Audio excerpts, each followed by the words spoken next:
In the aftermath of an unspoken war, where metahumans were born, buried, and weaponized, governments quietly sealed their failures beneath concrete bunkers and redacted documents. But some secrets don't die. Some breathe. Some bleed. Those secrets grew up. Some wore dog tags. Others were ordered to kill their own kind. Black Echo UNIS members are all RNA-born metahumans. Their gifts unlocked through trauma rather than tech. They are considered unstable anomalies by most governments. Yet they are more disciplined, ethical, and capable than any enhanced unit ever sanctioned. Their training is brutal. Their loyalty is sacred. Their mission is absolute. Protect the ones like them. Hunt the threats no one else dares to face. Silence the programs that created them. Let's meet the members. Before he had a name, Rulain had a number. 132115. A registration code branded into a child drafted too early to dream. He was born in the Ghostline territories, a chain of collapsed city zones left behind after the first metahuman conflict, orphaned by the fallout. He was raised by a retired quartermaster who taught him three things: how to fire, how to hide, and how to know when not to do either. At 17, he enlisted with forged papers. By 18, he was already a squad leader. He didn't climb the ranks because of ambition. He climbed because everyone above him kept dying. 12 tours, 12 zones no one came back from. He returned from all of them, minus a lung, a kneecap, and eventually his right eye, lost when he shielded a recruit from an imploding drone corps. The men called him the Decelerator not because he was slow, but because when Rulain entered a battlefield, everything else stopped moving. But it wasn't a bullet that finally broke him, it was the truth. Tor 12 wasn't combat, it was a burial. His unit, Echo Tor 9, was deployed to eliminate hostile anomalies. But the targets weren't terrorists. They were genetically altered children, born through unauthorized RNA activation experiments. Unwanted, uncontrolled, uncounted. The mission: clean it all up. Burn the records, leave no survivors, Rulain refused. He defied command, rerouted his squad, and leaked part of the data to internal channels. He thought exposing the mission would trigger justice. Instead, they buried him. Labeled unstable, stripped his clearance, erased his command history. Told him, there's no place left for men like you. So he built one. He tracked down the 6 survivors from Echo 209. 6 soldiers with unnatural powers, not accidents, but byproducts of the same RNA war the world kept hiding. Each one abandoned, haunted, dangerous. Each one still fighting. He trained them harder than the program ever had. Not to serve, not to obey, but to survive. To strike where truth couldn't. He gave them the name the brass never wanted to hear again. Black Echo, because they weren't just a squad. They were the sound you only hear when everyone thinks you're gone. Rulain Correx doesn't carry a coder name. He doesn't wear medals. He wears the war on his face and the future on his back. And every time someone asks why he built this unit, he answers the same way. Because the world didn't want them to live. I made damn sure they'd never be forgotten. Del Mur was the still one. Not because he lacked emotion, far from it. But in a world always tipping sideways, he learned to hold center. Raised by his grandparents, after his mother disappeared during a metahuman raid, Del Mur understood 2 things. By age 10, 1, things fall apart. 2, someone has to be the reason they don't. He wasn't flashy. Didn't ask questions when the recruiter showed up early. Didn't flinch when he was thrown into a unit meant for powered suppression. Even though he hadn't manifested yet, most assumed he was dead weight. He was another Vrenz with a tragic past. Even Celaya didn't trust him at first, until she saw him carry 4 wounded soldiers through a collapsing hallway without falling once. On Echo Tor 9, his powers arrived the way he lived. Quiet, and then undeniable. A supply ship crashed during exfil, everyone scrambled. The wreckage was caught in a gravitational sinkhole from a failed kinetic weapon. A 0G anomaly. Metal floated. Flames arced sideways. Physics broke. Celaya got pulled under. Del Mur moved toward her, but couldn't get a foothold. There was nothing solid, nothing stable. So he became the anchor. Something shifted inside him, felt his weight increase, then pulled everything around him inward. like his body had become a gravity well. He grabbed Celaya and held her tight, and the anomaly collapsed around them instead of through him. When they emerged, the wreckage was compacted into a ring around him. The team stood in a crater that hadn't been there seconds before. Medical scans confirmed it later. Delmore could manipulate gravitational fields around his own mass, becoming heavier, more grounded, even pulling the battlefield itself into formation around him. But he couldn't float, couldn't be thrown, couldn't be moved, not by anything that didn't earn it. Verlaine watched the whole thing in silence, then muttered, "You're not the strongest. You're the one who makes everyone else stronger just by standing there." Delmore didn't reply, he just nodded once, and planted both feet exactly where they needed to be. Celaya never lived anywhere for longer than 6 months. Not because she ran, but because her mother did. A lifelong con artist, her mother left behind a trail of fake names, digital aliases, and half-built lives. Celaya grew up in costume, played 20 daughters, learned 50 lies. By 13, she could forge identities clean enough to fool government scans. By 16, she hacked into military service just to prove she could. And by 17, she used a fake identity to enlist herself in the special entry cohort as someone else entirely. Her goal wasn't noble. She just wanted to know how to break a system from the inside. And she was damn good at it. But Echo Tor 9 changed her. They were sent into an underground city known as Redwall, once a testing ground for density-altering tech. The floor plans didn't match reality. Walls shifted, ground gave way. Celaya's infiltration assignment: disable the trapdoor mechanism that had already taken out the recon squads. She made it to the core, sold the trigger mechanism. Then she made a choice. Delmore was on the other side of the door. His vitals were dropping, she didn't calculate. She reached and her hand went through the machine. Right through it, the circuit reset. Her molecules phased through the entire trigger housing, and she pulled Delmore out just as it collapsed behind him. The team didn't understand it. She didn't either. But the evidence was clear. Celaya could pass through solid matter ghost-like, but only when she was acting on instinct, not manipulation. For the first time in her life, truth unlocked her power. Not deceit, not a mask, but the choice to save someone she couldn't lie to. Verlaine didn't lecture. Just handed her back the ID card she'd forged years ago.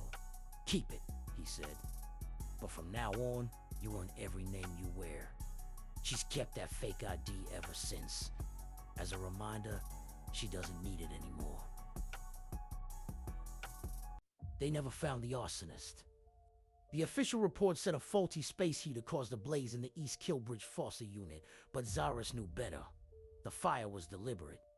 It moved too fast, licked through metal like it wanted to touch her bones. She was 11, Navarro was 8. Their parents were already ashes by the time.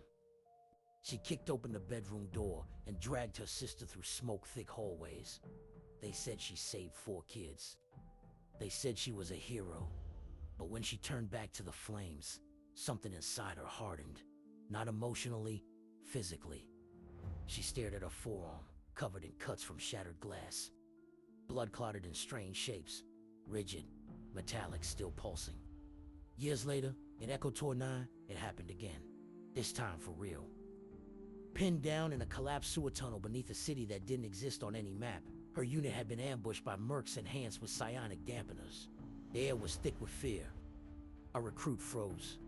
Zara stepped in front of him, took the shot to the abdomen, then collapsed, bleeding out. She felt the old heat again, but it wasn't fear, it was purpose. Her blood sprayed onto the concrete floor and solidified into jagged spikes, rising like thorns. She reached forward with trembling hands and shaped them. A blade, a shield, a wall. She rose, and the enemy dropped, one by one. Later, as she stared at her crimson glass forearm reflecting the flicker of distant fires, Verlaine crouched beside her and said, "Your blood just saved 6 men. You still think you're broken?" She didn't answer. But from that night forward, she bled for others like it was her purpose. And every time, the weapons formed cleaner, sharper, stronger. Not because she wanted them to, because they needed her to. Navarra's night terrors began the same year her parents died. She would wake screaming, not from her own fears, but from images she couldn't explain. A woman drowning in a frozen tank. A child running from shadows that moved like liquid. A soldier whispering secrets in a dream, then dying in real life the next day. No one believed her. Not until she described the dreams before they happened in the system, her visions made her a liability. So she lied, falsified her age, stole the credentials of a girl who died in training. She wasn't joining the military for herself. She was doing it to protect Zaris, who didn't know what hunted them both. On Echo Tour 9, Navarro was captured. For 3 weeks, no one knew she was missing. An imposter, a shape-shifted agent from the opposing side, had taken her place in the field. It moved like her, spoke like her, even bled like her. But it wasn't her. By the time the team noticed, Navarro had already been plugged into a machine that turned dreams into surveillance tools. They wanted her to map minds through sleep. But something went wrong. She flatlined, entered a coma, stayed under for 5 days. When she woke up, her skin was cold, her eyes unfocused.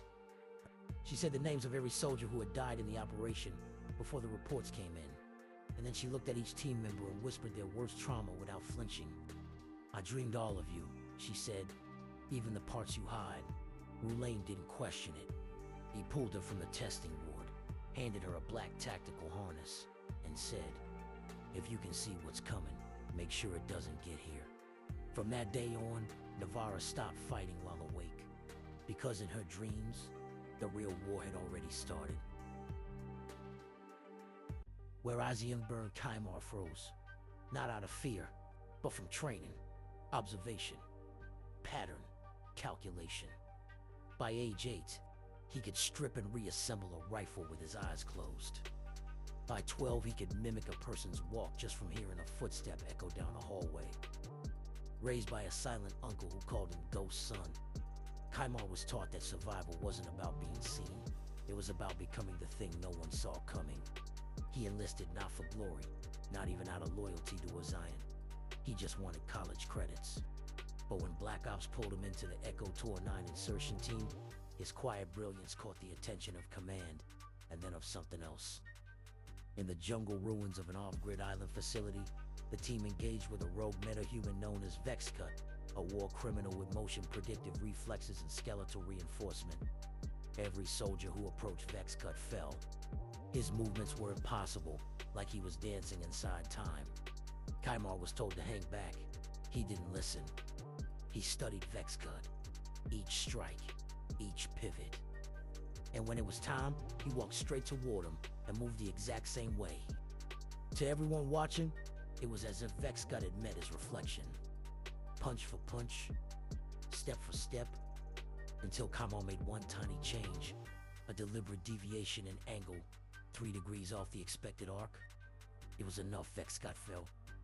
The rest of the team had no words, not even Azian. Only Roulain leaned close and asked, "That just reflex?"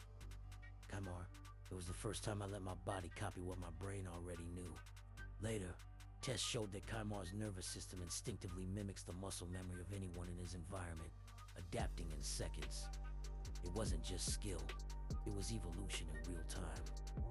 From that day forward, he never initiated violence. He just waited. And when it came for him, he mirrored it, then broke it. Ozian grew up where sirens never stop. A slum known as Cinderward, carved into the rusted underbelly of a metroplex policed by metahuman enforcers and cartel enablers. Justice didn't reach there, just orders and body bags. He saw his first execution at 7. He heard his cousin cry herself to sleep until the cartel took her. No one came looking, so he stopped crying and learned how to weaponize pain instead. By 16, he could build crude sonic disruptors out of broken speakers. By 18, he was drafted into a metahuman black site program. Refused to comply. Survived anyway. But it wasn't until Echo Tour 9 that the sound inside him finally shattered the shell. His squad was deep under the ruins of Tarsik Hive, an abandoned experimental base filled with collapsed tunnels and stolen children's remains. Ambushed, pinned. A soldier died beside him. No powers, no chance, just a rookie trying to scream for help. Azian screamed back. But it wasn't grief this time. It was rage, unfiltered, pure, tectonic. The concrete cracked, the walls shook, the enemy's helmets shattered inside their heads. The rebar groaned and snapped like twigs. His scream didn't stop until his throat bled, and the tunnels collapsed behind them, sealing the dead inside.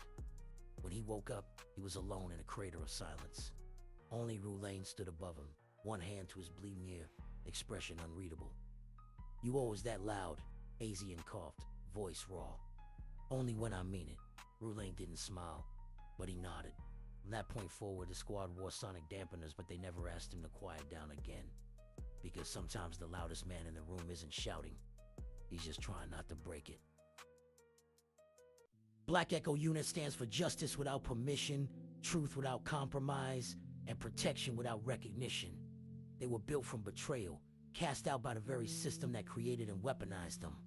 But instead of becoming monsters, they became a shield, a scalpel, a reckoning. They fight for the forgotten, those experimented on, silenced, or erased by governments who feared their potential. They're broken, those whose powers are misunderstood, who live in fear of what they are. The buried truths, missions that went too far, powers that were never supposed to exist, and stories denied by history itself. They operate in the silence between wars, where politics end and survival begins. They are not heroes by the world's standards. They are the consequence of secrets. They are the answer to unchecked power. They are the Black Echo, the sound left behind when you erase the truth.